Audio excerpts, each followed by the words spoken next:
This episode is sponsored by a company who has truly found a solution to an age-old problem, and that is Carna bunker gear. One of the most prevalent conversations in the fire service is should we or should we not train in our bunker gear? Now, the answer to both is yes. As most of us are aware, the carcinogens from structure fires, of which there are over 260 that are dangerous to human health, not to mention the PFAS and other chemicals that are within our gear from the manufacturing process, are factors that we obviously want to minimize. Now, the other side of the coin is that we do need to train in our gear. There is no way to acclimatize the heat retention and lack of mobility than to actually wear the gear. So seeing this problem himself, firefighter and exercise physiologist Ryan Conley developed a carcinogen-free gear at a much lower cost that can be used in non-IDLH atmosphere and training that does not require puncture or tear resistance. Now, as someone who always trained in gear myself throughout my career, I wish this technology was around then. And I got to test it personally while coaching my tactical athlete class a few weeks ago, and can testify that it not only simulates the heat retention of frontline gear, but also the lack of mobility, which is imperative at operating at a high level on the fireground. Now, some additional benefits include being able to doff the gear when you do get banged out for a call, increasing the lifespan of your frontline bunker gear, and then also public education. Think of the number of times that we allow, for example, school children to wear our gear when it's infused with all these carcinogens. So there are so many real-world applications for a fraction of the cost of IDLH-rated bunker gear. So if you want to hear the whole story behind this, listen to my conversation with Ryan Conley on episode 1175 of the Behind the Shield podcast, or go to carnabunkergear.com. Welcome to the Behind the Shield podcast. As always, my name's James Gearing, and this week it is my absolute honor to welcome on the show veteran police officer and canine handler, Andrea Bogiatto. Now, in this conversation, we discuss a host of topics, from his childhood in Italy, his journey into the world of policing, the differences in canine training around the world, military service, a powerful perspective into the Mafia, his transition into policing in America, pickpockets, and so much more. Now, before we get to this incredible conversation, as I say every week, please just take a moment. Go to whichever app you listen to this on, subscribe to the show, leave feedback, and leave a rating. Every single 5-star rating truly does elevate this podcast, therefore making it easier for others to find. And this is a free library of well over 1,200 episodes now. So all I ask in return is that you help share these incredible men and women's stories so I can get them to every single person on planet Earth who needs to hear them. So with that being said, I introduce to you Andrea Bogiatto. Enjoy.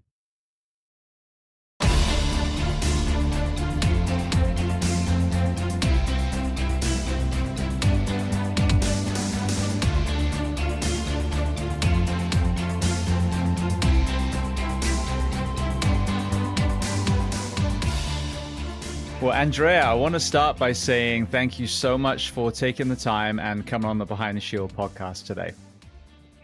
Good morning. Thank you for your time and for this opportunity. It's a pleasure and an honor to be here. So where on planet Earth are we finding you this afternoon? Actually, I'm in Colorado specifically, and from a not so long period, it's just almost 1 year. And I'm really close to the mountain, and I'm very happy for that because it's basically the same environment that I had in my original country. That I was very close to the Alps. So, and today is snowing, even if we are in the spring, but snowing is something that could happen in this altitude sometime. Well, from your accent, I think most people can tell that you're not from Colorado originally, and as you alluded to, it was another country. So let's start at the very beginning of your story. Tell me where you were born, and tell me a little bit about your family, what your parents did, how many siblings. So yes, you catch my accent. I try to hide it, but yeah, sometimes I said, "You're from Colorado." I said, "Yes." Many of the people looking at said, "Really?" Yes, of course. I'm not original from Colorado. My birthplace is Italy.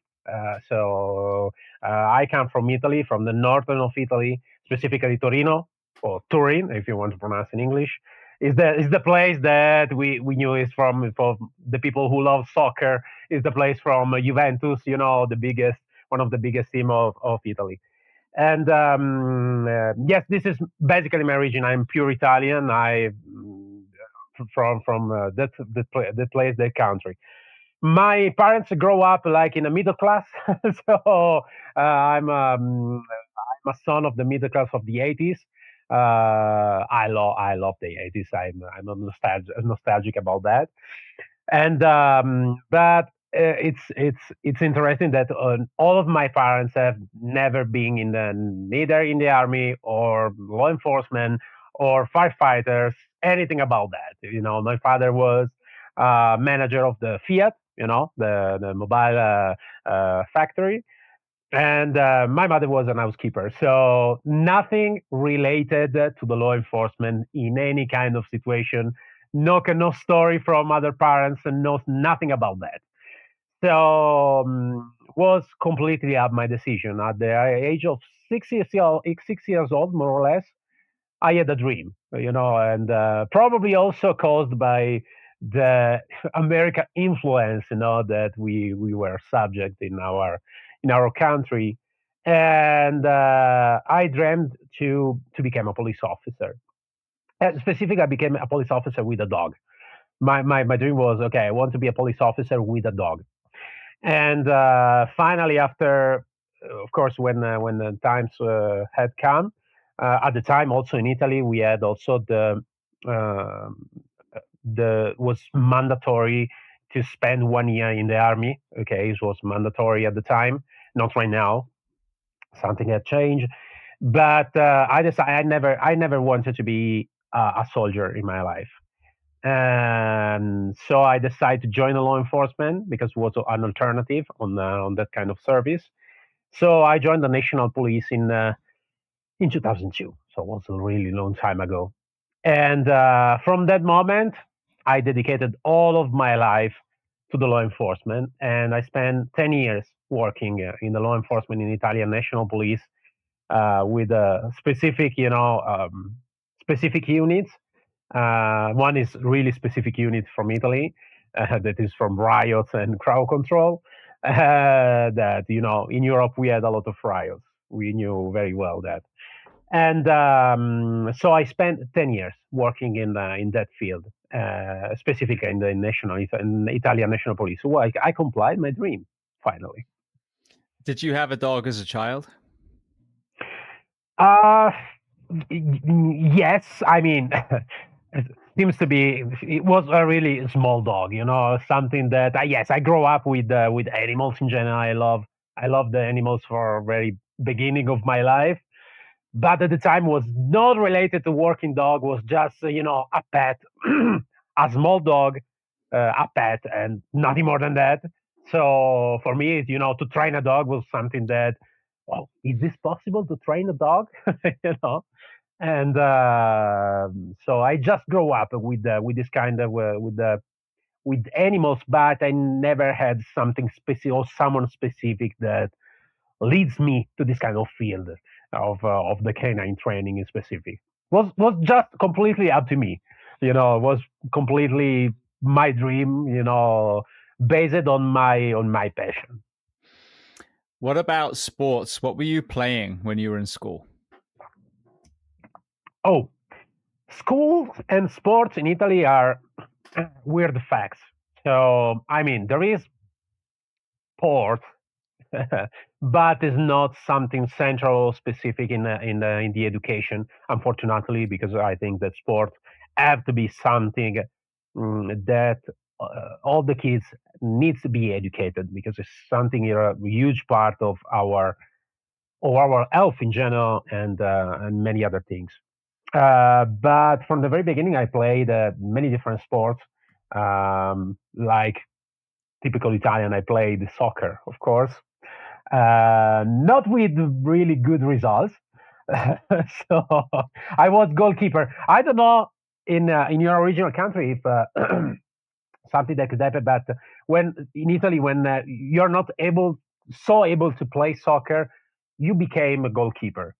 I don't know if it's the same in your original country, but in Italy, it's something like that. So I became a goalkeeper, and but after that, during the middle school, I had a really bad situation in my life in which I was a victim of some uh, some fighting. I was in a school that was uh, located in a place that was not a very good place. So I was a victim of violence during the high school. At the time, I was not, I was not a fighter. I was really peaceful, and I was, like I said, for this many reasons, I was victim of bullies at the time. So from the moment and forward, I decided that this that happened to me never ever have to happen again. So I decided and I moved from um, contact sports, and finally I dedicated my all my sports career in boxing, even if it was not professional. You can see my nose is not broken. So I dedicated my life to sport contact, to have this kind of ability to defend myself. Never been violent with others, but like I said, if you touch me, I knew how to respond to your, bad touch. So the problem was that at the time, like I said, I dedicated my life to that and to reinforce my body from swimming and bodybuilding, but was not, of course, to grow in like muscular side, but to be strength for the strength and for this kind of possibility. And this helps a lot. Helped me also in my career in the law enforcement, of course, to join the law enforcement and to went forward all the challenge of this kind of profession, of course. A lot of us that work in police and fire have had struggles when we were younger. And part of it, I think, is that they don't want that to happen to someone else. They want to feel like they can protect themselves. When you look back, did that bullying factor into why you became a police officer, you think? I think that 100% was on one of the key factor because when I felt to be weak at the time and not protected, because it was not just bullying but also not protecting from teachers of the organization itself, because at the time one of my classmate was a daughter of the uh, was a daughter of a criminal organization, family. So had not be touched, from the organization or punished from that point of view. So I felt that weakness and impossibility to have this kind of protection was something not acceptable. And at the real beginning, I start from myself, of course. I felt in this kind of position. And growing up at the time, it was in middle school, so it was about 12 years old, more or less. I grow up with this kind of sensation in which I believe also with the bad story of my country about all the criminal organization and all this kind of stuff, that the people that have this kind of possibility to stand in front of the injustice, in front of the violence, needs to stand and need to protect the people who cannot do this kind of protection himself or themselves. So if I have to say in one sentence what was my idea at the time was the ones who stands, and this became one of my idea of protecting. And yes, 100% came from that kind of situation. Yes. When we think of, crime and Italy, obviously the word mafia comes up. Um, a lot of times when you reverse engineer how did this even start, there's a story. There's poverty, or there's racism, like some of the American gangs, whatever it is. What if you know this, what is the beginning of the mafia? What is the story that most people see as why they even began in the first place? It's very hard to understand where this kind of phenomena will come from, where have come from. For sure, we need to understand the culture. Before than everything, we need to understand the culture. This doesn't mean that we, like Italian, we are all from mafia, of course. But we need to understand that our mentality is a field in which some criminal organization can grow up, like favors. I give you favors, you get to give me favors. So in Italy, we have a different. It's when we are talking about mafia or criminal organization. Usually, we think about Sicily, where sometimes with a lot of misunderstanding, we are thinking about the Godfather or something related to this kind of word. This is completely fake. This is just movie. This is just Hollywood. Mafia is not has nothing related to honor, nothing related to honor code or something like that. They are not gentlemen. They are just criminals. And the point is that in Italy we have a lot of criminal organization. Mafia is just one of the criminal organization that we have in Italy. We have Mafia, we have Camorra, we have 'Ndrangheta, we have Sacra Corona Unita that are located in the different region of Italy. We also have this kind of criminal organization also in the north of Italy, not just in the south. The thing is that I don't know where this come from. It probably is coming from real ancient time. Because probably is completely related to poverty. Sometimes is related to find a substitution to the regular state, to the regular institution, is built from this kind of culture that is still there. Is not something that disappeared. So when we are looking at this kind of phenomena about criminal organization from Italy, we need to think that is not just related to Italy. This kind of organization is really well structured and is still present right now in the United States. It's present in UK. It's present in all the Europe. Have a lot of connection. The only thing is that have changed in time. In time was during the 70, 80, we call the Iron Age, in which there were a lot of shooting, terroristical attack, internal terroristical attack. Right now, they are no more like gangstering in the roads, like machine gun and TNT or whatever. They are more, they are smarter right now. So they are more connected to business development, construction development, and they have roots in every kind of country, even in the United States, and not only in New York or the biggest city, also in the smallest city. So it's very hard to understand where this come from. But the most important thing, we need to understand the mentality behind this kind of criminal organization. Without the mentality, we cannot fight this criminal organization properly just with a regular criminal organization. It's more sophisticated in this kind of vision. That's fascinating. I've never really heard anyone, obviously from Italy specifically, kind of explain not only, like you said, the misconceptions in Hollywood, but also, the cultural, multi-generational cultural impact of this. You mentioned about National Police Service. So talk to me about what it looks like at the beginning. How do you become a police officer in that organization? And what is the training when you first enter?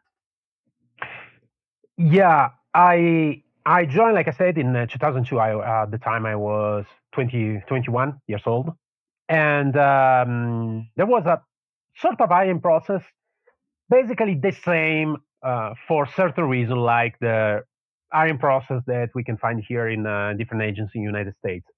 Um, about the culture is more based on the general culture. When you take the first test is not about language in general. It's more about the general general culture. And at the same, we have interview, we have all this kind of process that we probably all the law enforcement officer have proved on themselves. From that point and forward, everything was changed. It was different. I mean, being a national police is a nationwide, so it's quite more different from different agency of United States. It's more similar to the FBI from a certain point of view because it's a nationwide. For this reason, my first academy, I went to the first academy with 400 people in the same barrack at the time, because even if it was a national police, was military based. From the formal education to living there, because you have to live there for the period of the academy. So you need to share your room with other, sometimes eight, sometimes four. It depends on what kind of barrack, but to four to eight people that slept, in the same, not in the same bed, of course, fortunately, but the same room. And so you need to share everything, from sleep to the bathroom, like the military. Okay, and the first training was, for me, it was really impactful because being a military, I remember the first speech of the director of the academy and say, "Hey, I will explain the hierarchy, the structure of the national police, in which we have, the captain. We don't have the captain like this kind of. We have a different rank, but in general, so we have the director, we have the captain, we have the lieutenant, blah blah blah. So we have the officer, we have the civil and the administrative staff, we have the dogs, we have nothing, and at the end, that's you. So it was like really impactful but this meaning that until you are not worth to dress this kind of uniform, you are nothing. This was the message at the time. And the training was formal, so about laws, about policy, about all this kind of stuff. And physically, more, yes, was challenging, not so challenging like then after the training that you have when you join after the specific unit. So for example, we had during the academy training for the crowd control, for example, but was not so tough like the training that you will have after, when, for example, you are joining specifically the brigade unit of for crowd control and anti-riot. So it was like a sort of general, training for different kind of employment, like from patrol, crowd control, investigation. So it was more general at the time. But like I said, was not the tougher. But the tougher part was that you have to be military, all the time from the real beginning of the day to the end of the day. And I expected was less military at the time, but probably in 2002 was still something, military oriented more than what is this probably now, probably. What about fitness standards? What were you required to do from the fitness side? Uh, there there were not specific requirements at the time, probably because being mandatory, this kind of military service at the beginning, there was not something really mandatory.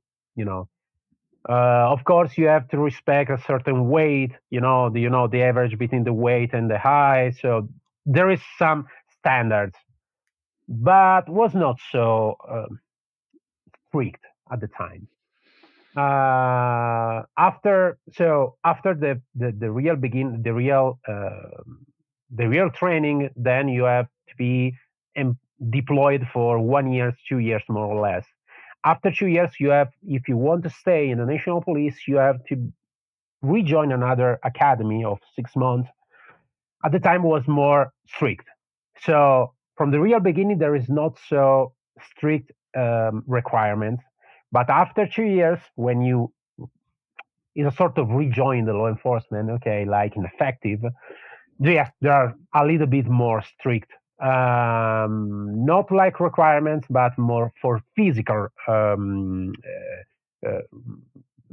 for physical fitness, usually, in which you have to run, you have to, you to have to multiple things that requires, of course, physical strength and resistance, of course. After that, every unit that you want to join, you need to go through a different kind of sort of hiring process. So when you want to join different units, special units specifically, yeah, the requirements are higher and higher and higher, difficult at the time. And so there are more physical tests, there are more resistance, tests based on resistance, on the strength, and of course on the mindset also. It seems something important, of course. Where were you assigned? Was it Rome? Have I got that right? Uh, More or less. I mean, Rome-ish. I traveled. Yeah, I traveled all along the country, and because being a national police, your first assignment cannot be close to your house.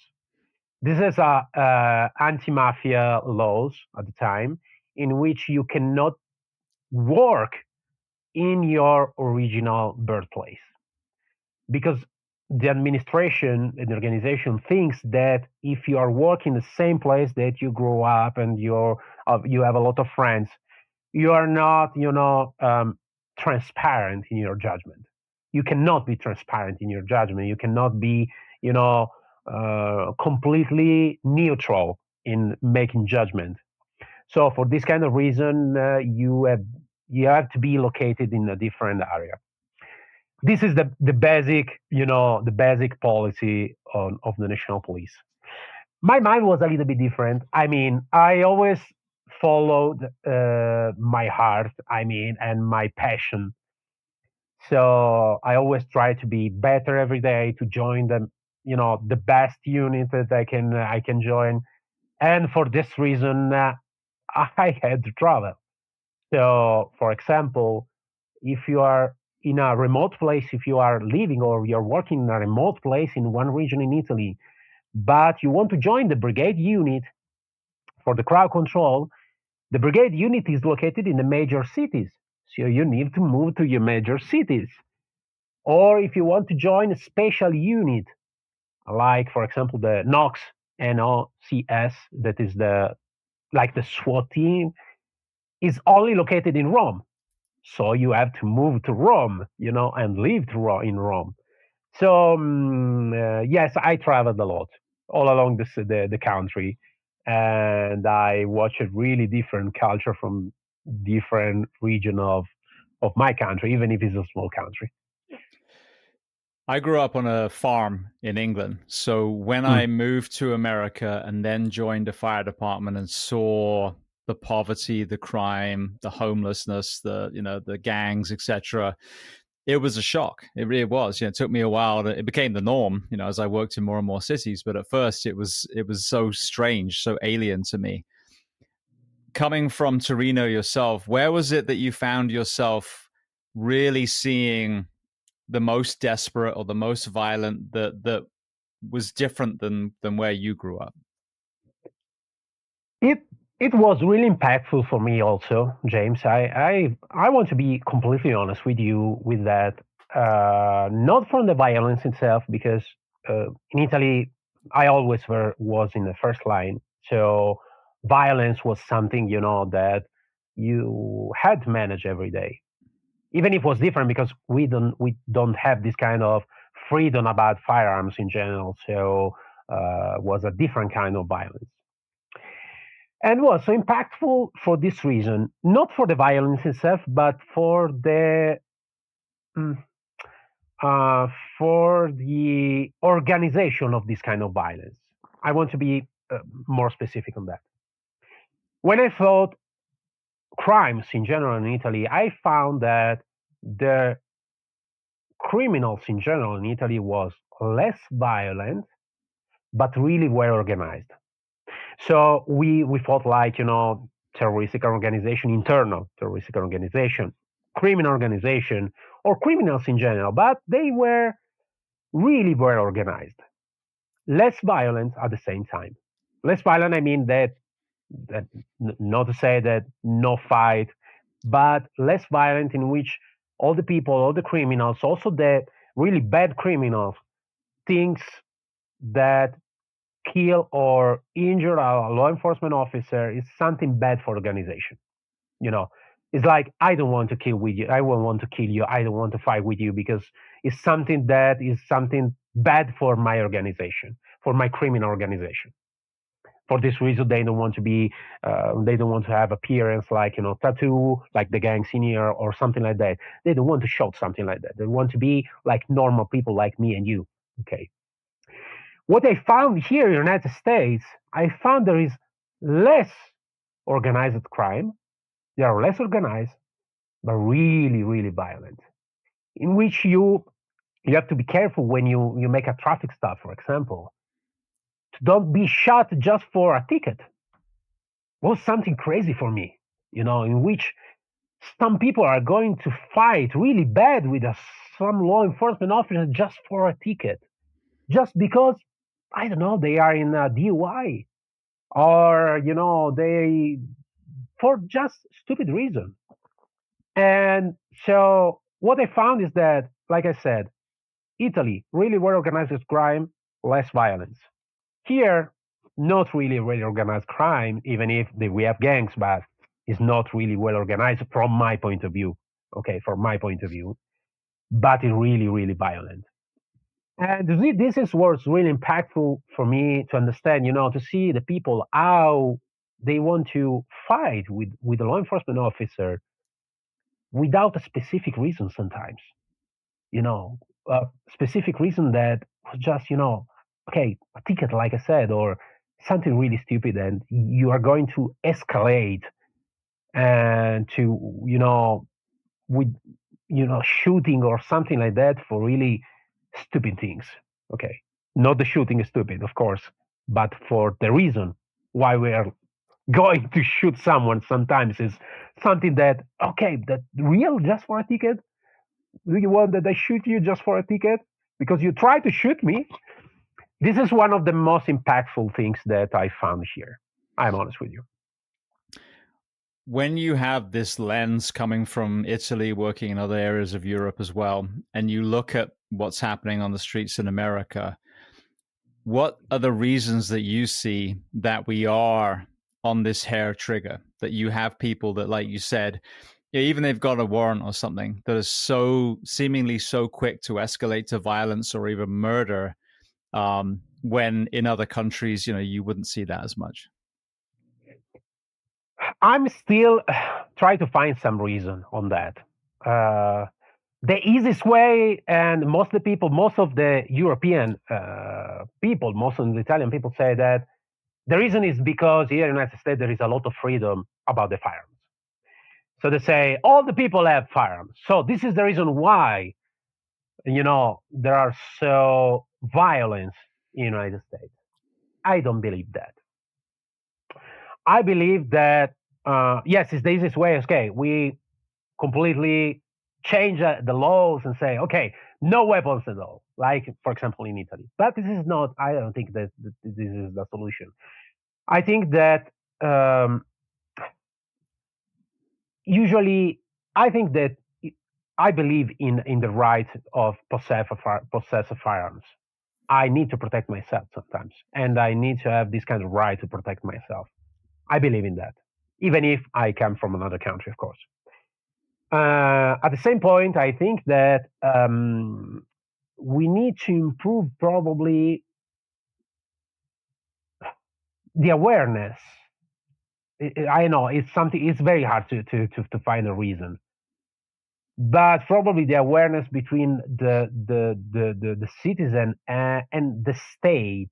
The state. I mean, the organization, the federal organization, not just the internal state, like Colorado, California.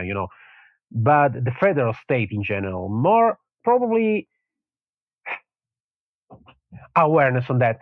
I don't know. I have not a solution on that. I'm trying to find this kind uh, of of reason why there is a discrepancy about this kind of violence and stupid things to escalate this kind of violence. I think it's very hard to find the reason. It's very hard. I think that like I said, for example, for the firearms, I think that the freedom have to be freedom to buy firearms.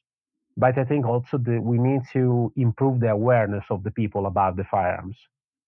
It's not, the firearms is not bad or is not good. It depends on the use that you have with the firearms. So I think, first of all, we need to improve the awareness on the firearms. It is not a toy. It's not just something that is not a status in which, hey, I have my Glock or I have my Mossberg 500. It's not just a status. It's a weapon. So we need to improve that. It's not just a toy. And I think that this could begin from the real beginning of the youth of the people, in which we need to educate on that yes, it's your right to possess firearms, but at the same point, you need to be aware of the weapon that you have, of the weapons in general. And for the rest, honestly, I have no idea how to improve uh, this kind of feelings in which, okay, hey, do you really want to uh, challenge me and shoot you just for something that is real stupid? Probably could be awareness of life. I don't know. Honestly, I don't know. It's very hard. I think it's very hard, and I'm still don't have an answer on that. Honestly. I'll use Celsius for seeing as two Europeans are talking, but someone said to me a while ago, water boils at 100 degrees Celsius, 212 Fahrenheit. He said, and the problem is that people are walking around at 99 degrees. And I think that was the perfect analogy. We have Okay. through division, through stress, through divisiveness on televisions and news stations, we have a nation who really should be doing incredibly well and should be very healthy and very happy, because the real stresses of the world we're insulated from. We don't have a war zone outside our front door, and there's so many good things, but people are just kept tired, they're kept stressed, they're made angry because this guy is trying to take your stuff. We're told by this one station or the other station, and I think that's a part of it. And then the other thing is the prohibition of drugs has really, especially in America, just made our gangs so prevalent, so strong, the cartels and all these things. So Mm-hmm. that's what's created, again, a lot of the gang violence. So then our police officers have to look like they're going to war when they're walking around. And I think there's some of those from the psychological point of view added to the access of weapons, like you said, and there is a middle ground. You can't take the guns away because all the bad guys have them at the moment. But should you be buying a 50 caliber rifle from a sports store? Probably not. But yeah, it's the mental health of the nation, and I feel that is the reason. You could give us knives, you could just use a car, whatever it is, a lawnmower. You'd still see people killing each other because they're so angry. And the question is, Oh what are yeah. you angry about? Take a step back and look. There are some people that are angry and it's justified. Don't get me wrong. There's a group. There's a lot of us that are angry because Fox News or CNN told us to be angry, or this politician, or, oh, these immigrants are coming and they're taking all your health care, or whatever the thing that you're being told, of which there might be an element of truth. But, when you wake up and you turn on the screen and you're angry, the chances of you having a road rage incident or the chances of you not thinking clearly when you get pulled over a police officer and critically thinking, well, look, I might go to jail for a few days, but then I get to go out. If I try and shoot this officer now, my life is over. I think that's the psychological piece behind these bad decisions that we're seeing. I totally agree with you. This is a good point, and I agree with that. With the rage in general, I think that with increasing also, I think it's also based about communication in general. And right now, of course, in which the problem also in our generation, in this generation, we came from another kind of generation in which the communication was different, of course. But this kind of generation, in the new generation, in which we can have access to thousands of information. Okay, at the time, our struggle was to outreach information. Today is not outreach information, but how to filter the information. At the same point, when we communicate, we have a huge responsibility. From this podcast, when we write something on Facebook or LinkedIn or whatever, to the media, to the politics, for all these kind of layers of the society. Of course, we have this kind of responsibility in which the first violence is a words violence sometimes, in which you say, "Why are you so angry? Why we have not the chance to face one to each other and to exchange opinion, also with a passion of have different opinion, because me and you, we can have different opinion on some topic, on politics or whatever. That's good. It's good to have different kind of opinion, but this is not a justification to say, hey, you have a different opinion, so I want to fight with you because you have a different opinion on that. So I think that if we have the people who are looking for, so all the people have models in general, led by the media, led by whatever. So of course, I think that communication could be one of the reasons why we need to be more res- responsible for. Like, from the law enforcement point of view, firefighter, EMT, politician, media, and also for the last people that are just writing on Facebook. We need to be more aware about our communication, and also be aware of where we are. Sometimes I heard something that people say that, oh, we are living in a really bad country, but this is not just for United States. In Italy, many people, we are living in a really bad country. Probably in UK the same. We are living in a really bad country. In the United States, we are living in a really bad country. But we need to understand why we address this kind of quality to the country where we are living. Why it's so bad? Why we need to be so angry? Because we cannot buy another television? Because I don't know, there is not a specific brand in our store, so we need to be angry for that. So sometimes I said we need to understand, we need to stop and to say, okay, why are we so angry? You are completely right. Why are we so angry? And I just wrote something about the concept of trash in, trash out. You know, trash in, trash out means that everything you are eating, not just for food, of course, but from information, from the YouTube channel that you're looking, or the TV program, or from the news, also to what you are eating, could be good or could be a trash. And everything you are going to eat is something that you became. If you are eat trash, you became trash. I'm sorry for that. If you eat something good, you probably could be better every day. And so I think that we need to be really selective on that. From the people who are going to with the outcome of information, like for example this kind of podcast or every kind of information, we have a responsibility on what we are talking, what we are saying, what we are,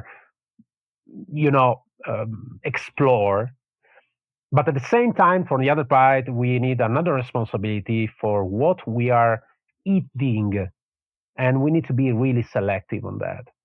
If we are going just, to eat violence, we are going just to eat, anger, rage, probably the outcome will be the same because we are exposed every time on that. So this is another layer on what you say that I completely agree with you. Well, speaking of angry people, that's a good segue. Talk to me then about your work in crowd control and the riot arena. Yeah, you probably knew this kind of environment, because from the soccer teams, the Yeah. hooligans, So this is something that here is completely different. So sometimes when people that are born here and that are grow up in here, they don't understand how is hard, the crowd and the riot system in Europe in general, and why sometimes we have a specialized team that have to face this kind of situation. Um, in Italy, of course, we have from soccer team that the I cannot say supporter from here, just criminal. The supporter are going to support the team, also with passion, but not with fighting or with violence. And from so soccer team, social environment, political, protest, and there is a lot of violence on that. Sometimes could be justified because if you are going to lose your job, you are going to lose your life, for someone that decide to close some factory, you probably are more subject to violence. It's not justified, but the mindset could be understandable. Okay, when you have to lose your house, your family, whatever. Like for example, is completely unjustified. The supporting of a specific soccer team. You can, like I said, you can be passionate on that, but be violent is another story. So this was one of the part when I said, for example, Italy is less violent at the time. In the crowd control, I think that are really violent, more violent than rather than here. The crowd control have a different kind of psychology system, of course. When we are thinking about crowd in general, crowd have a specific behavior. When the crowd are moving, have a different kind of mindset, have a different kind of specific way to do the stuff like the normal people. So sometimes we have regular people that never thought to make something bad to the law enforcement or something bad in general. But in the middle of the crowd, the same people became a beast sometime, trying to fight in the law enforcement, try to destroy property or whatever. So the violence when I was in the crowd control was on a habit, and the problem at the time, even if it's something that usually we don't want to show all the time, but when you are involved in violence every day, if you don't have a really good psychological support, you became violent too. Sometimes, and I felt on myself. I'm honest with you, James. I felt on myself. I was involved almost every day in some riots for every reason. Like I said, from soccer to political protests, social protests, university protests. Almost every day there were time to contrast the violence. And after week by weeks, month by month, year by year, I became more violent.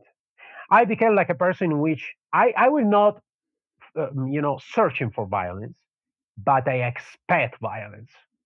So my attitude was, I don't want to do anything violent, of course, but I'm waiting for that. I'm waiting to be violent. I'm waiting that someone are going to make something stupid so I can do something. And when I found something, when I felt something like that, I stopped myself. I say, hey, no, this is not something that it belongs to me. This is not something that we are requesting for. We are still the law enforcement. We are not the same like the crowd with the violent crowd. So we need to make a step forward on that. We need to have support on that. We need to have real psychological support, not just the psychological support. We need to still have psychological support to understand what's happened. You know why I'm so not happy, but so wait, why I'm so um, open to this kind of violence. So we need to understand the violence is something that could affect you, even if you have really good purpose, really good reason to make this kind of mission. So we need to be really careful on that because violence is violence, even if from crowd or for singular or regular people, violence is violence, and we are subjected to this kind of violence. We need to think about ourselves. We need to be not just a man in a uniform, but we need to be a real human beings that are struggling with this kind of violence and needs help. 100% needs help.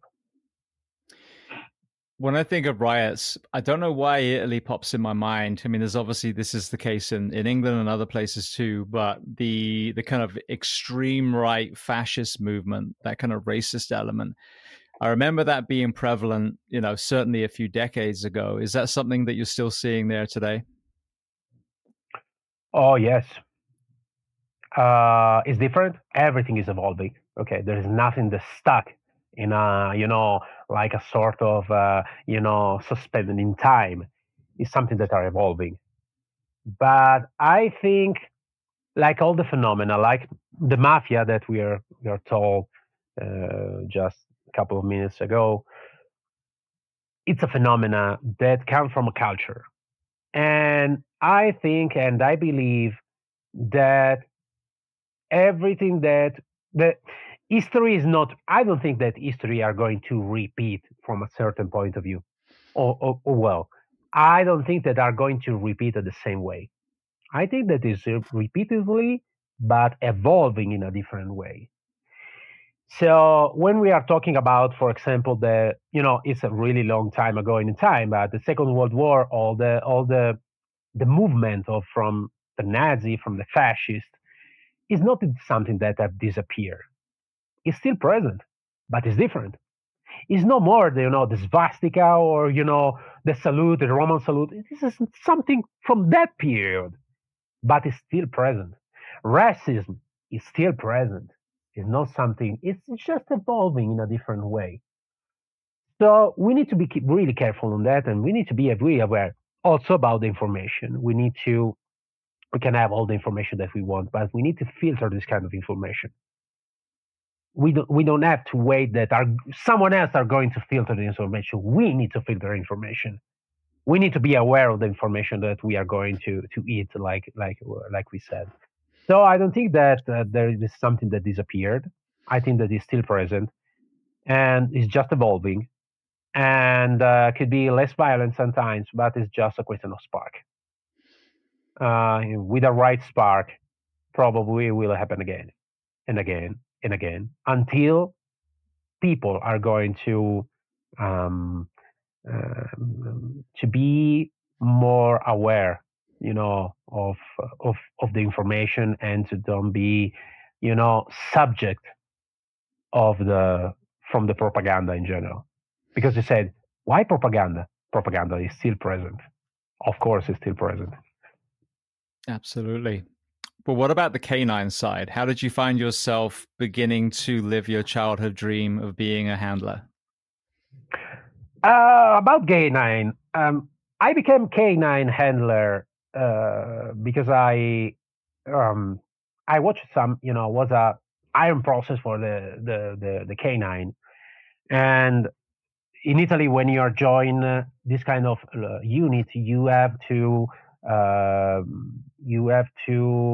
apply for a specific city, for example.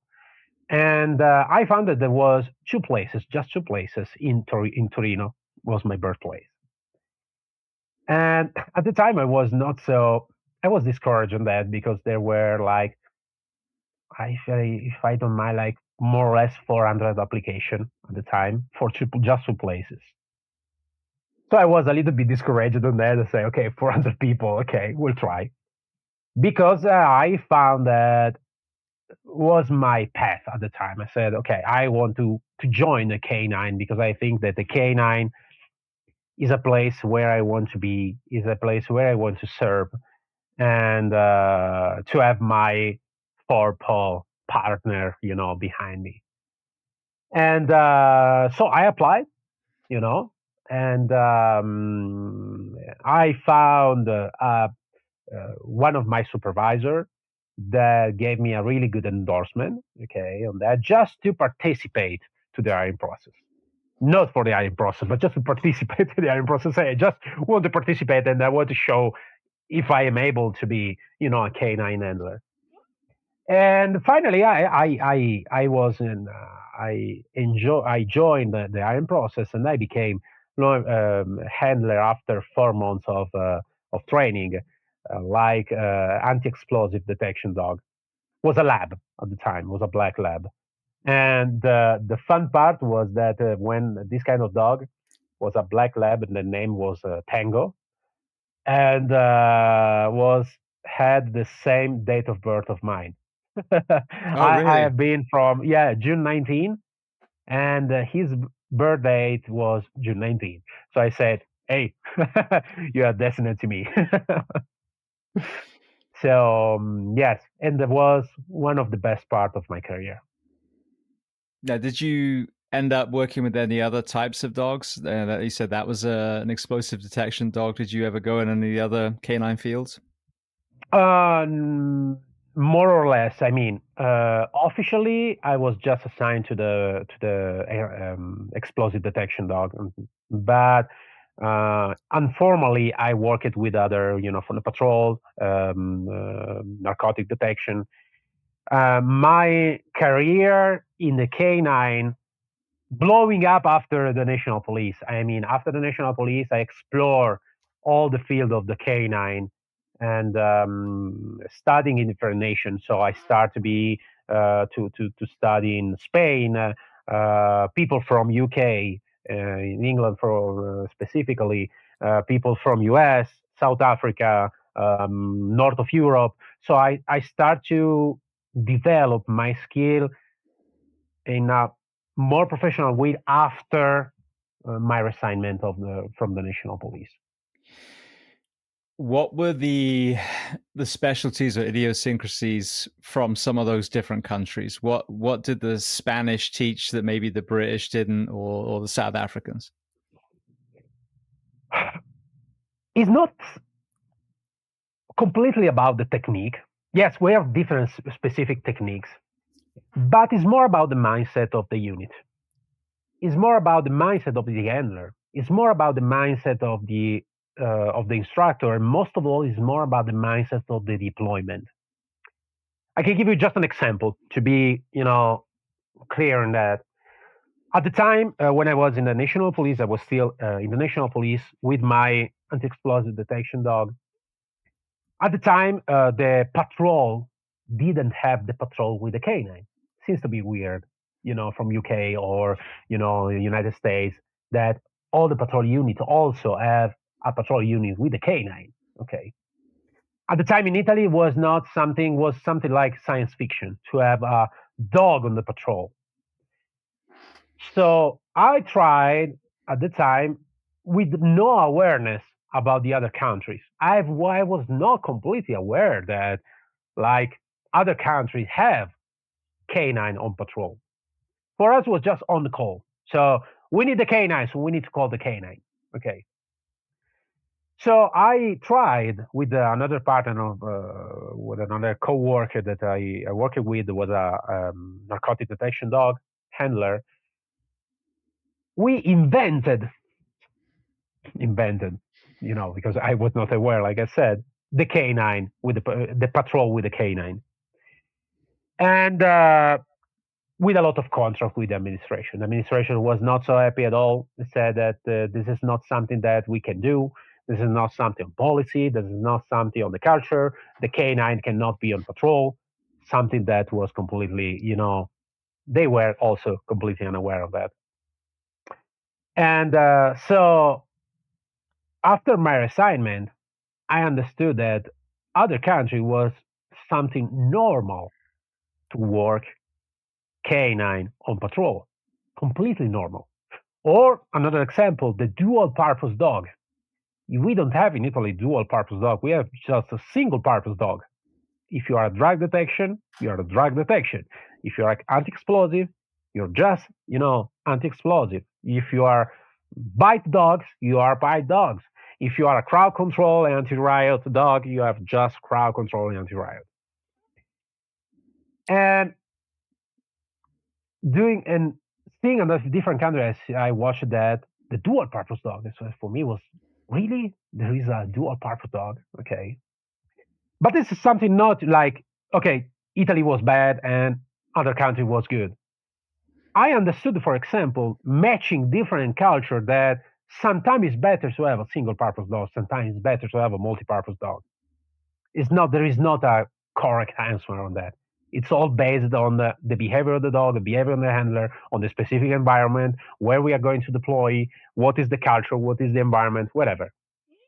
So the most important thing is not the technique. The technique can be, yeah, there is something that could be changed, but it's just reinvented the wheel. So we have the wheel and that's it. So we can make some change, but it's not something that really, it is not a life changer.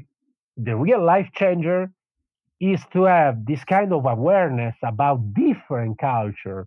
How do you deploy in different culture? How do you think about the canine in a different culture? How, like handler, you are going to interact with your dog. This is the most important thing. How, like handler, you are going to interact with your dog, because the dog is not just like a Glock. The Glock, okay, it's a weapon, but if I'm a really bad shooter, so I'm not good with my Glock, and I give it to you, and you are a really good shooter. With my gun, you can be a really good shooter too. But the dog is different. It's a being. It's not just a it's not just a weapon. Could be also a weapon, but it's not just a weapon. It's a being with a thing, with a emotion, with many other things like us, even if it's a different species.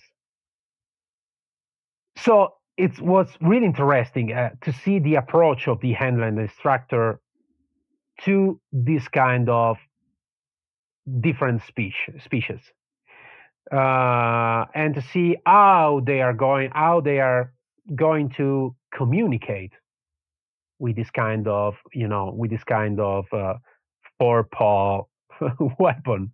Okay, and this is I think the most important thing that I take from different nations.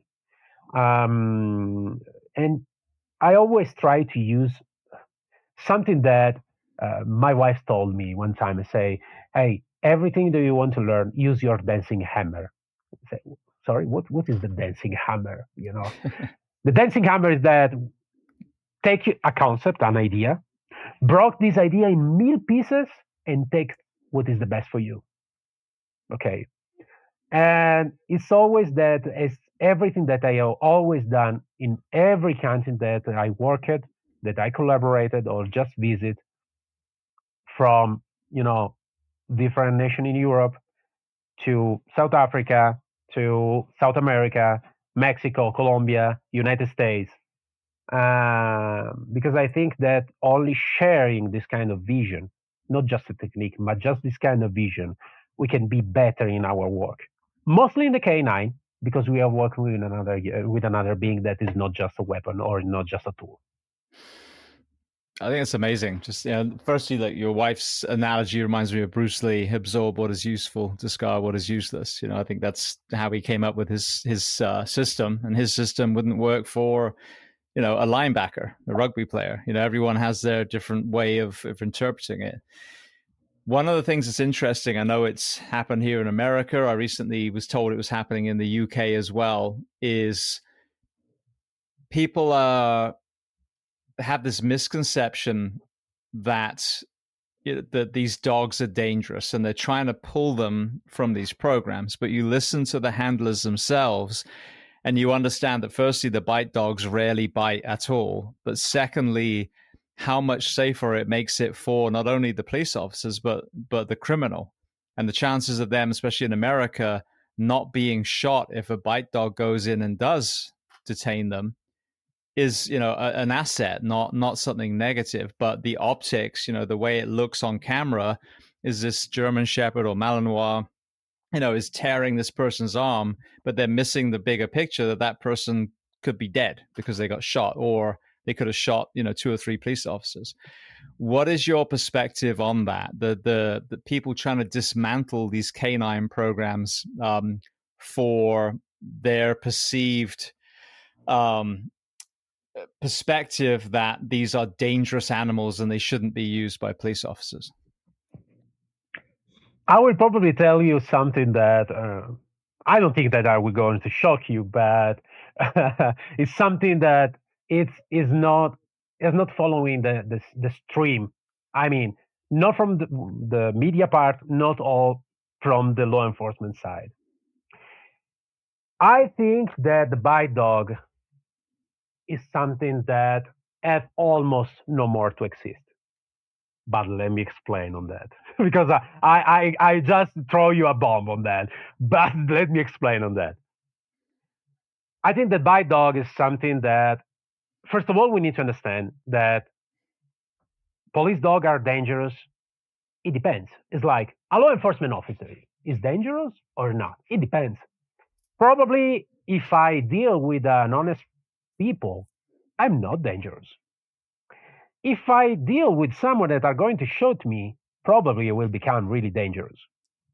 So I'm dangerous or not dangerous? It depends. For the dog, it's the same. I mean, I tell about really good trained dogs because we need to understand also that not all the dogs are really trained, really well trained. Okay. The handler, not all the handler are really well trained. Most of all are really well trained. Most of the dog are really well trained, but not all of that. So we are talking about well dogs and handler trained. So it is dangerous to have a Malinois, to have a German Shepherd, to have a Rottweiler. It depends. I mean, have to be not our focus is not to be on danger if it's dangerous or not dangerous. It's to be under control or not under control. Not because like handler we need to control, but also the dog have to control themselves. It's not just the handler that have to control the dog. A well good and trained dog is not just a dog that is trained like a puppy. Like a puppet. Okay. It's really well trained dog is someone that you have to teach like handler the emotional balance of what we are going to do, how to deploy in a really good way, and we need to understand like handler that our behavior are going to affect how we deploy our dog. So this is the basic. So could be dangerous. Awfully yes, awfully not. It depends on the situation. If someone have to be beaten for every kind of reason, justified reason, I hope that my dog will be dangerous for them. or for him or for her or whatever. At the same point, the point is that the bite itself is something impactful from the victim, could be, but also from the media. The media are going to say, hey, this dog is dangerous, are going to bite this kind of guys, blah, blah, blah, whatever. I think that today, and also, I think also that the bite dogs could be dangerous also for the, yes, is dangerous for the dog. Because when you deploy your dog for bite someone, you need to understand that your dog have just one weapon, the impact and the bite. But if I'm under the influence of drugs, if I'm under influence of alcohol, do you really think that this kind of bite are going to affect my behavior? Probably not. And I have on my other hand that I can do everything. If I have a knife, I can stab the dog. If I have a weapon, I can shoot the dog and shoot the other officer. So I don't think that, like I said, the bite is the last resource, and right now it's something that I'm not focused in general to train the dog on the bite. There is another way that you can find, and all the people that are going to listen can find also in the northern police, and also the Spanish police and the Mexican police too, that are going to use the muscle work. The muscle work is quite different. I knew that someone also in the United States used the muscle work, but is not still usually deployed with the muscle work. It's still something that seems to be that the handler are going to be afraid on that, or probably I think that they are not trained to work with the muscle work deployment, because the muscle work deployment is not just about the dog. It's all about the team. When you deploy your dog with the muscle work, with the muscle impact tool, the dog are going to impact the subject. And when I said impact, I don't say just a push. Okay, it's a real impact. For this reason, we need to select this kind of the specific dogs on that. Not just a tiny dog. We need to be a strong dog, really muscle, dogs that are going to impact the bad guy. But apart from the impact, we need to have a specific team that will work with this kind of impact, because the handler have to run toward the subject, not just to say, "Hey, I will send the dog," and then I'm just waiting that the dog have to work on that. Really, you have to run, and the backup team, sorry, have to run too. Because when you impact the bad guy and the bad guy are falling down on the ground, all the backup have to be already there, to disarm, to whatever, But this kind of work of the dog is it's specific work in which the dog are going to impact the bad guy, are going to back up and waiting to the bad guy. If you are stand up again, dog are going to impact. But in this kind of latency needs to be work. We need to be work on that, because if the dog have to impact the second time, we are already late on the intervention. Yeah. So think about that. Same specific situation in which the dog are going to bite. All the media say that the dog is dangerous, and after that you're the bad guy. You're going to show all the blood, all this kind of situation that the dog have bite. At the same way, you see the dog that are going to impact the bad guy, the backup team that are right there with no bite, probably no blood on that. So we have more effective intervention, less media sensational news. Not in all the situation, 100%. It's not something that is universal. So in all kind of deployment, we need to have this kind of situation. But most of the case, believe me, is really more effective to have this kind of training rather than the regular bite dogs. But like I said, the thing is that the canine needs to train with all the unit, not just with themselves. Because in that kind of situation, we need to have a teamwork. I am the handler with the dog. I need to run toward the dog, toward my dog, toward the bad guy, and all the backup team needs to know what is the techniques that we are using, because it's not just a bite. It's just about a teamwork. In that case, it's not a bite deployment.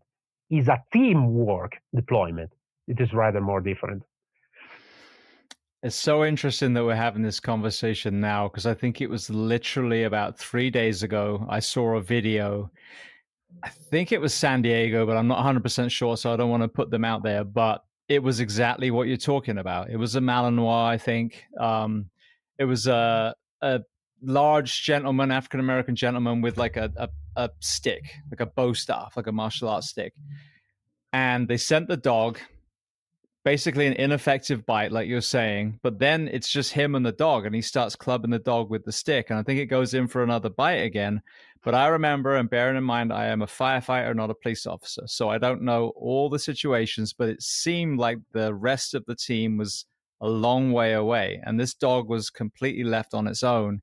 And had there been a knife, it would have been another, dead canine by that point. And so coming from a completely, white belt lens, someone who's not in law enforcement, to me, exactly what you said in that particular case would have been exactly what was needed to knock that guy on his ass. And then immediately you have people following up. So by the time he's trying to get to his feet, now, you're mitigating that threat. So it's really interesting you say that, because before this, I wouldn't have really had an example, but that latest one, it does seem like that's it. Now, Mike Gusby's on the show, and he talked about, one of the times that the dog found someone who was literally about to ambush them when they all went in. Would that have been the same application? Maybe not. That was more of an alert that then they were able to act on. So, as you were saying, there's going to be times where maybe a bite is needed or not. But for most of them, they're already kind of surrounding the subject. They're holding whatever the threat is. The dog's sent in, but I can see it in my mind that the orchestrated response immediately after the dog hits is what you're alluding to, and it does seem, from a non-law enforcement lens that I have without the education, but talking to people and just thinking about real world combat, if I punch someone in the face, I don't wait for them to get up and then come at me again. As soon as I punched them, I hit them again and then keep hitting them till they stay down. It's no different with this. So really interesting that we've had that example just a few days ago. I don't know if you saw that same video, but Yeah, I can see the application. I watched the video. It's very hard, of course, to make, after commands, after what's happened. But like you said, I was not there, so I don't know all the. I've just have a frame of what's happened, not the big picture on that. But on that case, and in many cases, the problem that we have in the canine deployment is not based on the training. Sometimes, the first response that we have when something goes wrong or not as expected, like always, because life is not expected, But apart from that, when something goes wrong or something is not expected, our reaction usually is to, okay, we need more training. Many of the time, the lack of is not a lack of training, is a lack of understanding of the behavior that we have, and sometimes the lack of training. And so, for example, like I said, I cannot comment on the fact of San Diego. Yes, was San Diego specifically. But when we deploy some dogs that at the first bite of the bad guy, the dog are going to be afraid, this is a lack of training. Yes, 100%. Because we didn't train our dogs to understand how they can feel on a be beaten or whatever. So yes, it's a lack of it's not a lack of training.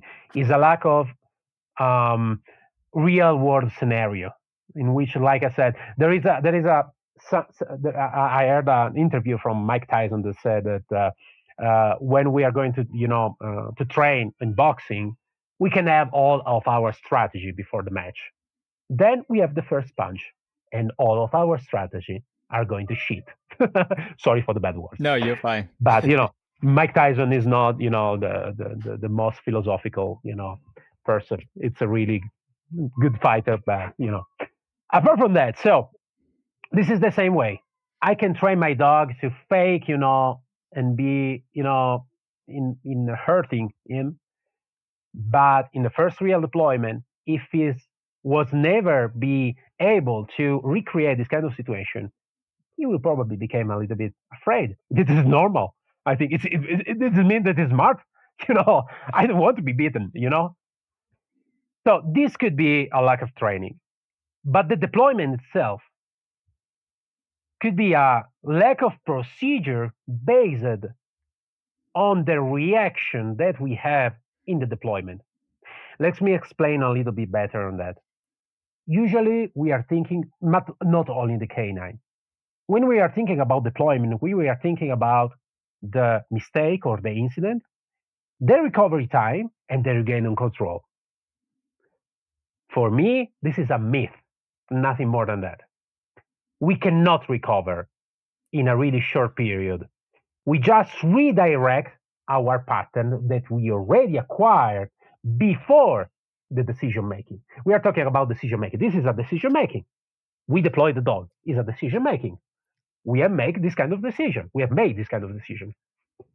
But what we need to think about is the architecture behind this kind of decision making. What leads to this kind of decision? Is not the recovery time. Yes, when something happens, we try to regain control. But our instinctive reaction is fight, flight, or freeze. We need to understand that. That's okay. But the problem is that we arrive at that situation with many other patterns that we already acquired in all of our life. Habits, pattern, whatever you want to call. So when something shifts, we redirect our pattern to the pattern that we already acquired.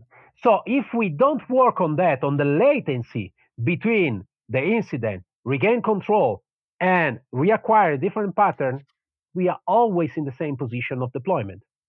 So we need to work on the mistake.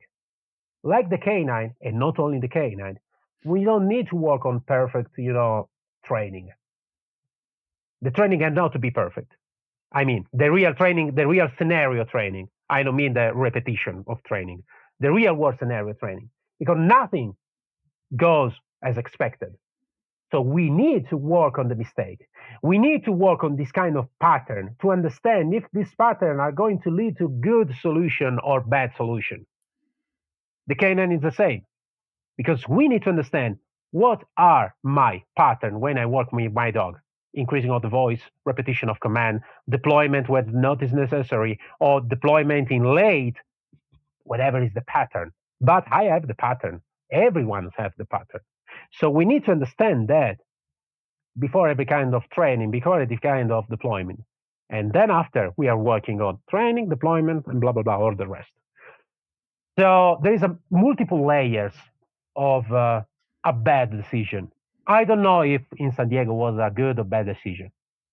I cannot judge that. Like I said, I was not there. I have not the big picture on that. But based on some frame, is not something strange for me. It's something that, unfortunately, so often happen, not only for United States, Italy, Spain, North of Europe, South America, whatever, because we are human. So we need to work on that. This is my point. Well, speaking of the US, you mentioned about training all over the world, training in Spain. How did you find yourself not just training here, but moving here? I moved here. This was my dream when I was really child. Probably based on the American culture where we grow up. With the TV series from the movies. So this is the child explanation. From the adult point of view, I think that um, United States is still one of the country with a lot of opportunity. I think it's still a land of opportunity, even if was different from probably the past, but it's still a land of opportunity. And I found that I never lived, for example, in England. Never. I've been there, but never lived there. So I travel all around the world, not in all the country of the world, but United States seems to be the, I don't know if it's the only one, country where you can be proud of your original country. So I'm proud of being Italian, of my culture, but you can be proud also of being American. You know, even if you are, for example, you are going to live in Italy and you live in Italy for 20 years, but of course you have different accent, different origin, different name, of course, because it's hard to find a James in Italy. Okay, it's more Gianni. Okay, and you still feel yourself like a immigrant. Okay, here in the United States seems to be that even if you are coming from another country and you have a different accent, different, name, pronounce, whatever, you can be proud of your original country and you can be proud also being an American. So this those are the main reason why we chose in an adult way United States. Opportunity, uh, a word that for me is really important, that is freedom. I don't want to be a rhetoric on that. I don't want to be a rhetoric. I don't think there is a place in which you are free, completely free. It depends what we are, the meaning of freedom. But I think that the word freedom is still means something here. Could be better, like all the country, but there is a meaning of the freedom that is a real meaning. Like I said, I never lived in England, so I cannot say anything about that. But most of the country that I lived in Europe, these kind of words have less meaning every year. Less meaning, less meaning, less meaning. And for me, freedom is so important in general. I think that every man and every woman have to be free. Not free like, anarchy, whatever what do you want to do, but free of thinking, free of words, free of you know, of being a man or a woman, without compromise on that. And like I said, I don't want to end up in a rhetoric, idea of freedom. But I think that even if it could be better, there is some ingredients here in the United States that I didn't find in another country. And This you is the work main for, reason. and you work for a law enforcement agency now? Yeah, I'm in law enforcement. It was completely unexpected because it was something that I didn't expect. So when I came here, for me, was like, okay, if you are not citizen and you cannot be a law enforcement officer. Italy is the same, Spain is the same, Germany is the same, England, I don't know if you can be a law enforcement officer even if you're not a citizen, but okay. And when I found this kind of opportunity, first it was in LA, the LAPD. I said that the hiring process was not, you just have to be, regularly have your working visa, no time limit, no age limit, sorry. So you can start your own process. I said, really? I was wrong. My mind was like a question mark. I said, really? So my first application was with LAPD. And then finally I decided LAPD, not for the agency itself, but most for the city, was not the best city to grow up my family and to live with my family. So I decided to move to other agency, and finally I found this agency in Colorado, where I'm really grateful. I'm really grateful. So I became deputy sheriff. Yeah. Amazing. Going back to what you said about the freedom, I think moving here, I came here in 2002. So I've been here almost 24 years now. And what drew me to the States is what I believe still exists. You know, the real American dream, not the political version of the American dream. You know, not the flag waving, you know, whatever news channel version, but actually just coming here and realizing that an Englishman can become a firefighter or an Italian can become a police officer, and we can serve this country, not just come here and take stuff, but give back. That is the American dream. And I think that we do have a lot of freedom. I think a lot of countries do have a lot of freedom too, the UK and some of these other ones. But, you know, there are certain, you know, groups that are restricting that freedom, you know, and they're usually coming from places as, you know, in politics or very, very wealthy people that are trying to take advantage of the rest of the country. And I think, you know, it is the people on the ground, it is the Americans themselves that are free and just need to be the voice if something threatens that freedom, if something turns, you know, turns the wheel backwards. Because it is, and it goes back to gratitude. We do have such an amazing country. We are so diverse. There's so many beautiful cultures here. People that worship in all different ways and sleep with different people, and you know that's who we are as a planet, not just a country.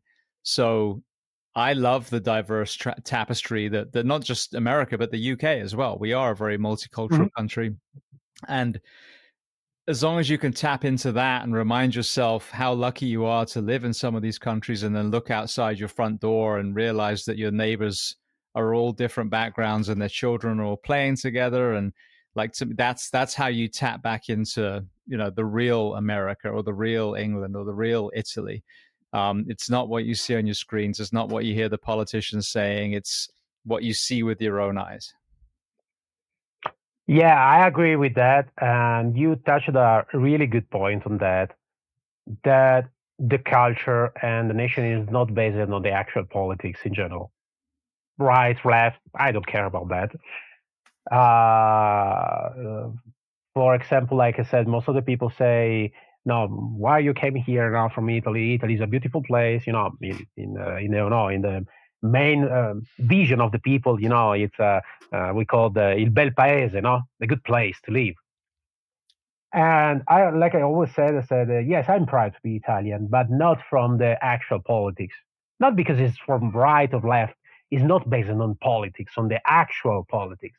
It's based on the culture. It's based on what is a more deep meaning that with actually we can see on the screen. Okay, and is could be like a sort of the spirit of the nation in a certain way. Okay, if you want to say something more philosophical or something more spiritual, is the spirit of the nation, is the spirit of the people that live in that nation, and that is not based on the flag or on the color. It's based on the, you know, on the behavior, on the culture itself.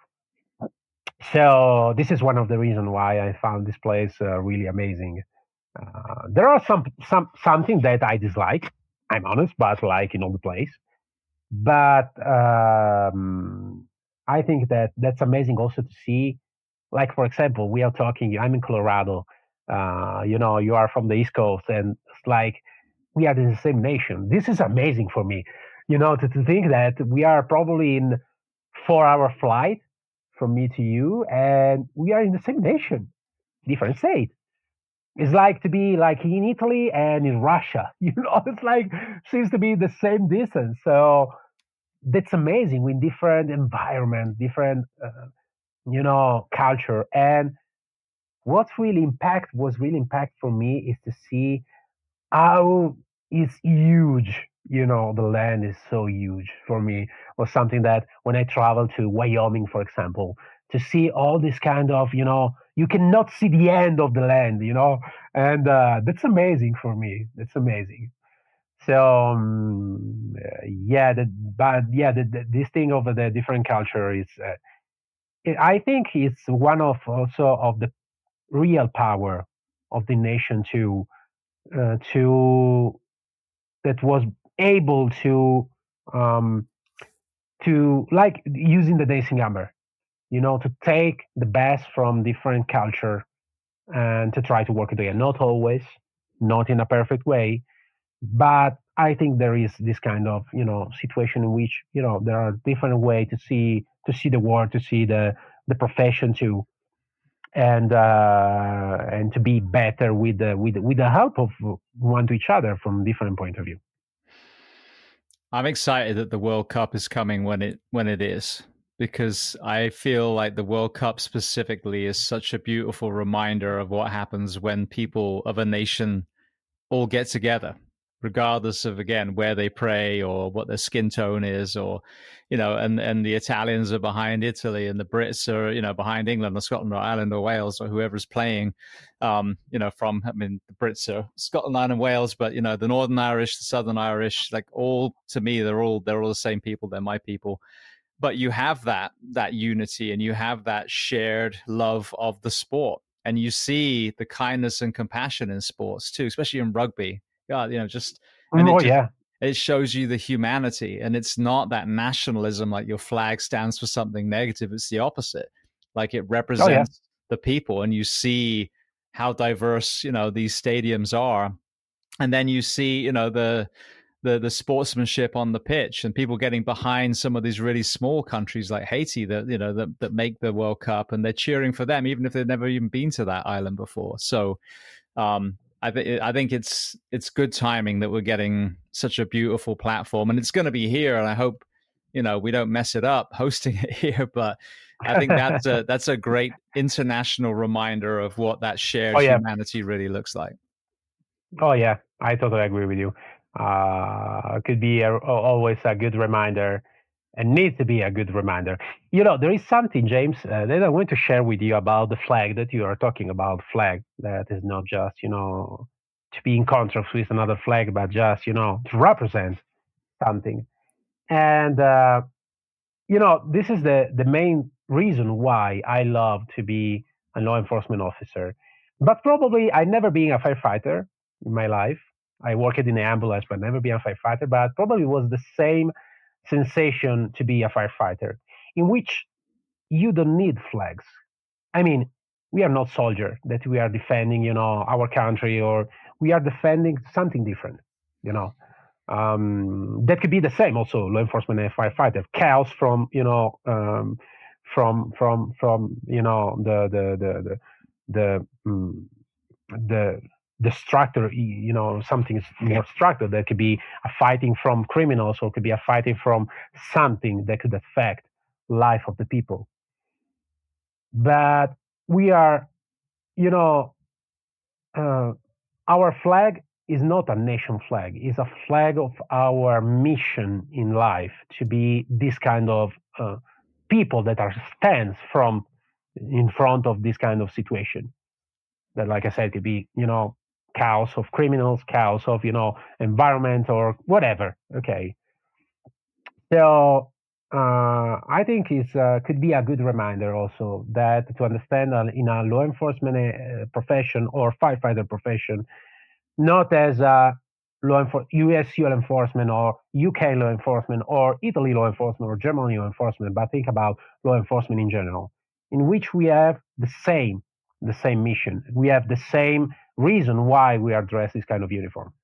But it's not our, it's to could be basically to protect and to serve. Now the mission is changed, but the thing is that we are going to protect. We are going to do this kind of job for our community, basically.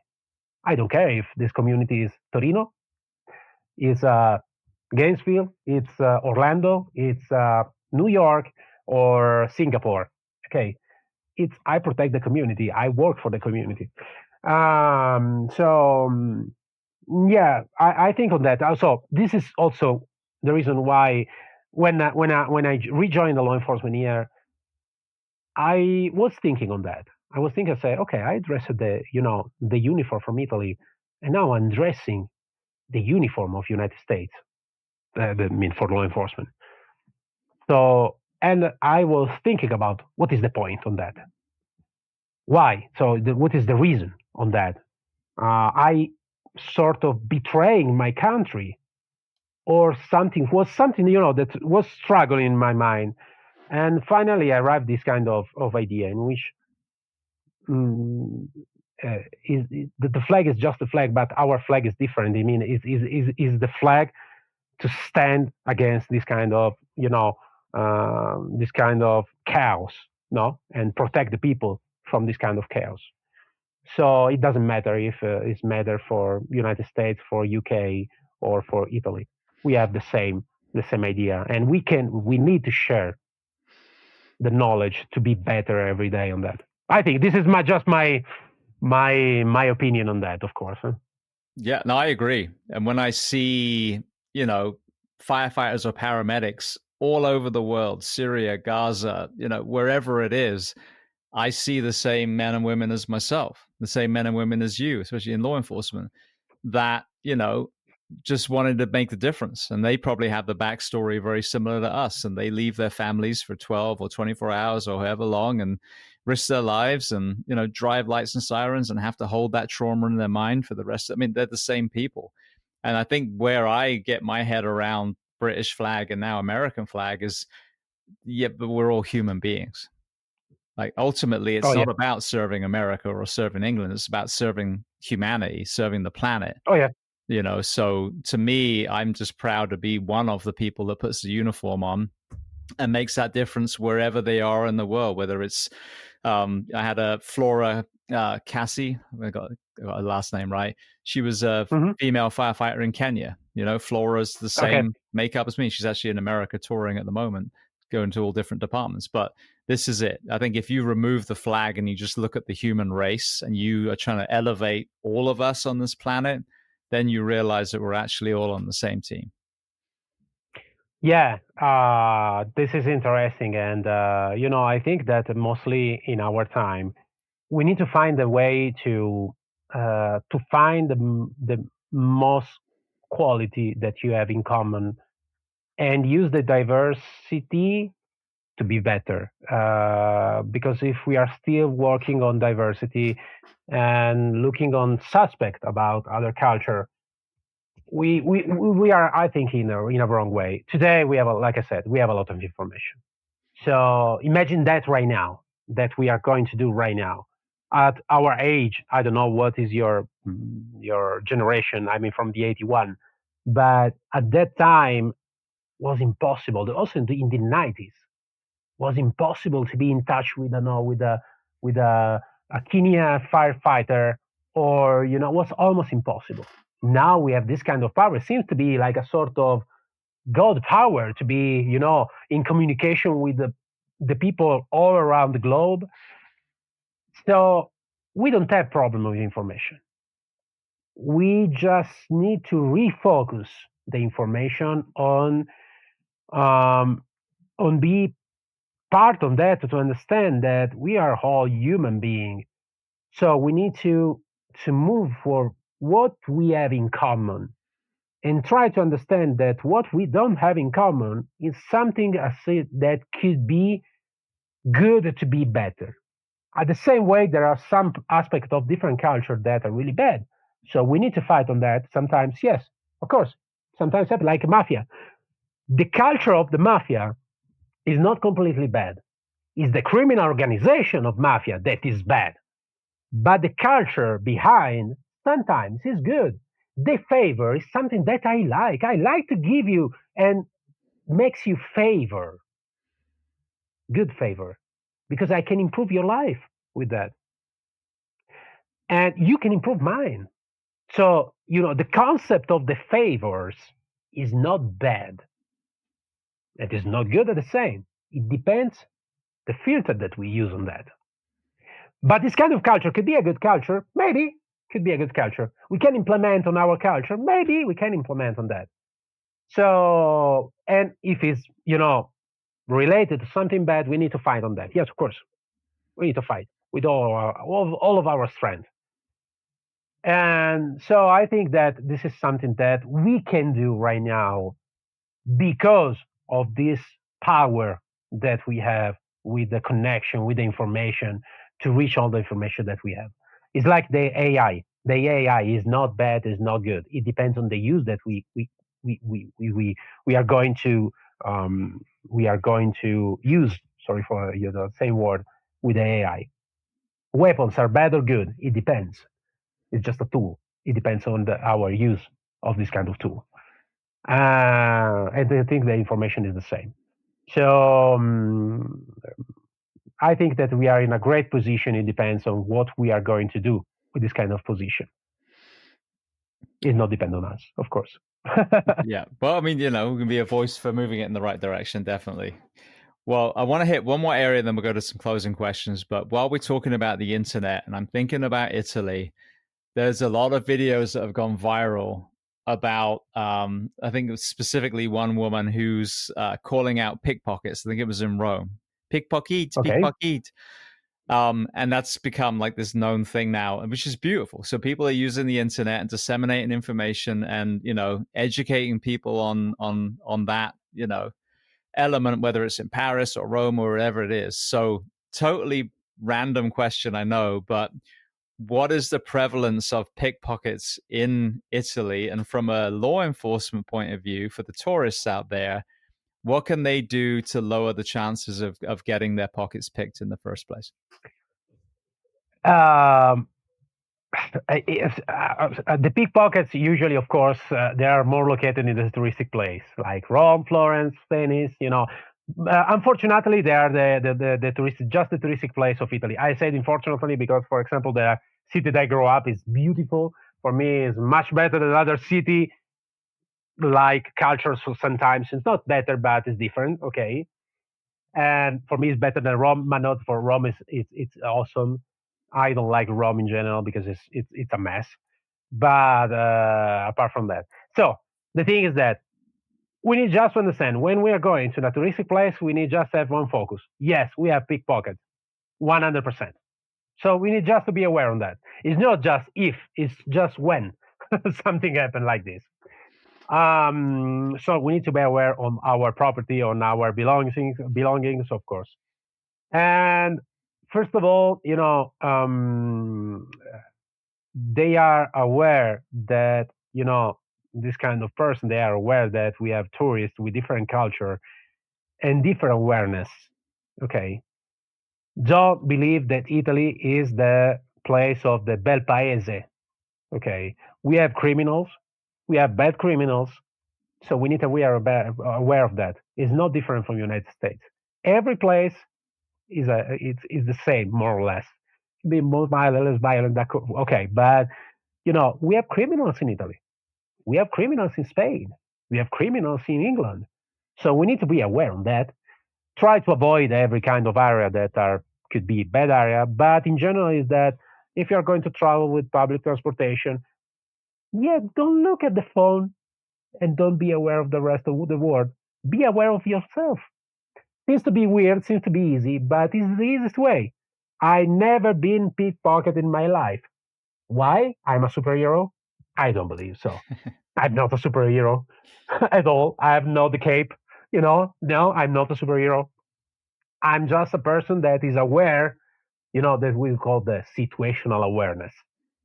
We need to develop. If you want to travel, that is one of the best things in that of life. We need to be situational aware. We need to be aware of, okay, I don't know how many people when are going to a certain place are going to the crime rates to see what is the real criminals of that place. Try to look at that to see what is the culture of that place. And we need to understand that we are going with like tourists. We are speaking a different language. We are moving in a different way. We are dressed in a different way sometimes. Probably we became the focus of this kind of person. 100%. So we are aware of that. We are aware that we are in a delicate position because we are tourists. We are aware that they will try to steal from us. We are aware that that there are criminals, and we need to be aware of the situation. So put your phone on the pocket, be aware of your surrounding.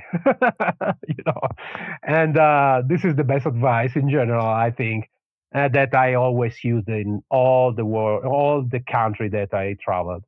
And many trip was not in a really good zone. So, traveling to Mexico sometimes, traveling to Greece, traveling to Romania, Bulgaria could be sometimes not the best place, to travel, the safest place. But if you are aware, you decrease your presence should be, victim of a crime. Not big crimes in that case, but it's always a crime. So, yes, this is basically what I'm thinking. Beautiful. I appreciate that. It's funny. I grew up in Bath, which is a very tourist area in England. Mm. And I remember not that it was any criminal intent whatsoever, but you could just see who the Americans were, who the Scandinavians were, who the French or the Italians or the Spanish were, whether they're wearing United colors of Benetton clothes or the Scandinavians had the glasses with no rims. I mean, you could see them a mile off, and that's with no bad intent whatsoever. So understanding that you are going to stick out like a sore thumb and acknowledging that, and then like you said, being aware. I remember the Japanese had these massive cameras back in the 80s and 90s strapped around their neck. Well, if you're walking through somewhere and you think that maybe that 2,000-pound camera might get snatched from you, yeah, it probably will. So it's good to hear your perspective, so thank you. So, James, it was a fun fact when I lived in Poland for was not completely for 7 years, but was 6 months in Italy and 6 months in Poland for 7 years, and was in the early 90s. Okay, so was completely after the Soviet Union, you know, uh, problem, the fall of the Berlin Wall. And at the time, look at my face. Do you really think that I'm Polish? It's like something like you said, hey, Italian, from 300 yards. Yeah, Italian, It's like, so, yeah. Yeah, exactly. All right. Well, then going to the closing questions. The first one I love to ask: is there a book or are there books that you love to recommend? It can be related to our discussion today or completely unrelated. Ah, a lot of books. I mean, for sure, one of the most important for our profession, yes, of course, Dave Grossman and On Combat is a really good book, of course. Um, but and there is so many books that are really good about, like memoir or something related to law enforcement. But I think that we need to deep dive in on other topics that could be related to law enforcement, mostly on the behavior that we have. First of all, is the compound effect from, I don't remember, the author was Harris, probably. So the compound effect. The other one is the power of habits, of Mark Duhigg. Other that could be really, really interesting is the Club of the 5 o'clock. Probably, I don't know the translation. I read it in Italian. Probably the Club of the 5 o'clock from Robin Sharma is a really good book. It's more like a story, but it's more like interesting for human behavior too. And some books in general from Tony Robbins, even if he's a motivator, is not related to law enforcement, but I think is a really good things to read. And there is another book, but I don't know is the real title in English. It's probably, sorry for my pronounce, Who Moved My Cheese? This is the title or something like that. And this is really, really good book. And yes, this is plenty part of the book that I want to suggest because it's something that is not law enforcement related or not first responder related in general, but it's something that is more based on human behavior. That I think is the most important asset that we have, our behavior. All depends on us, all depends on our behavior. So we need to understand our behavior before then everything else. Absolutely. I'm pretty sure that is the English version of that book because I've heard it mentioned before. So Who Moved My Cheese? What about TV, documentaries, or films that you love? I'm really passionate about TV series and movies, mostly from the 80s. So I grew up with the A-Team and Hazard and the Knight Rider, of course. But one of the I don't watch TV in general. I just watch, Netflix series or whatever. So I've not the cable to take any kind of, TV station. Nothing about that. Just, the Netflix or Disney Plus. I have three kids, of course. And but apart from that, so I love The Walking Dead. The Walking Dead for me is I love the zombie movies in general. And the first one that really was impactful was from your original country. That was 28 days later. Was really impactful on the zombie you know environment.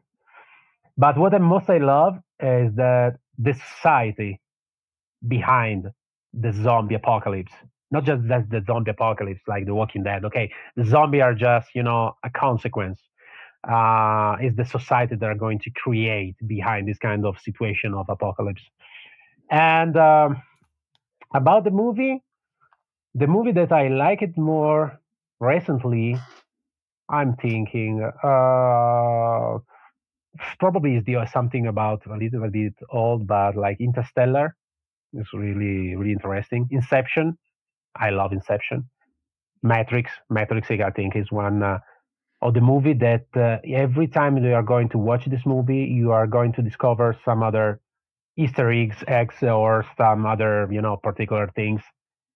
And I think that Matrix, the original Matrix, I know the other the sequel, is one of the most impactful movie in general, with a lot of layers, with a lot of idea, with a lot of insight. That is really interesting. Excellent. Did you watch any of the 28 years later? So they put two out pretty much back to back. I watched it yesterday.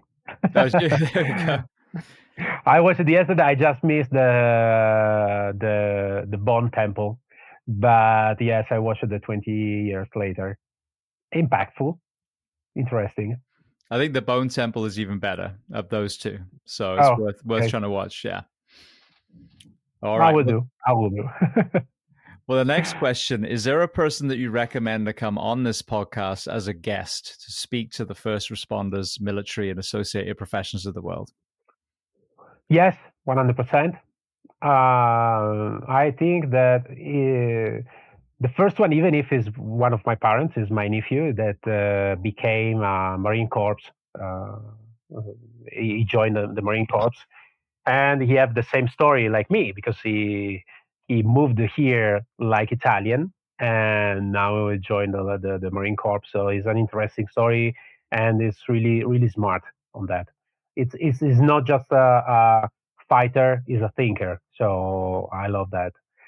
And yes, the only thing is that some of the people that I could recommend are not able to speak English. This could be a problem.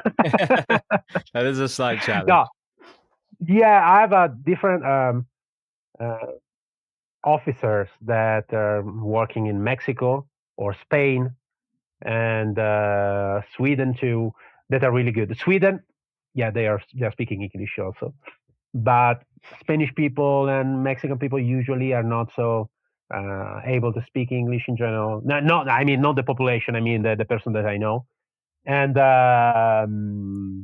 but should be a really good support. Also from the Mexican side, he worked for a long time from against the cartels in general, and right now he's a canine instructor for cadaver dog detection for clandestine graves. So they have a really strong, different perspective, of course, and some other Italian that maybe could be able to speak English could be a good value in general. And let me think about it. Yeah. Let me know because yes, I mean, like all those roles, like you said, would be amazing. But the language barrier is an issue. I had a Brazilian firefighter on who was a friend of mine who did speak English, and we even did it where he was translating, and it just was so hard because obviously you lose the conversation when it's through someone. So All right. Well, then the last question before we make sure everyone knows where to find you. What do you do to decompress? I have a specific ritual from after every shift. Um, even nothing happened. Okay, so I always have my ritual before the shift and after the shift. So before the shift, I just when I dress my uniform, I just stay silent. Usually, I think about myself, about repetition in my mind, about some scenario. Is the what if what could happen during the shift from the better scenario to the worst scenario. And after my shift, usually I remove of course, my uniform, and I take a shower about 10 to 15 minutes without hot shower. And under the shower, I start to breathe. Okay, I use the box breathing, but you can use whatever you want. The only thing is that to have a deep breathing, not the high breathing, the deep breathing, and repeating in my mind like I'm here, nothing happened, now I come back home and everything is finished. And I repeat like a mantra, okay, all the time. I'm here to connect with the present time. Nothing happened to you know to condition my body to say, hey, I'm good, okay, nothing happened, and I finish my service. So it's something to stop. I'm coming back home. So it's like a sort of, boundaries between the shift and my personal life.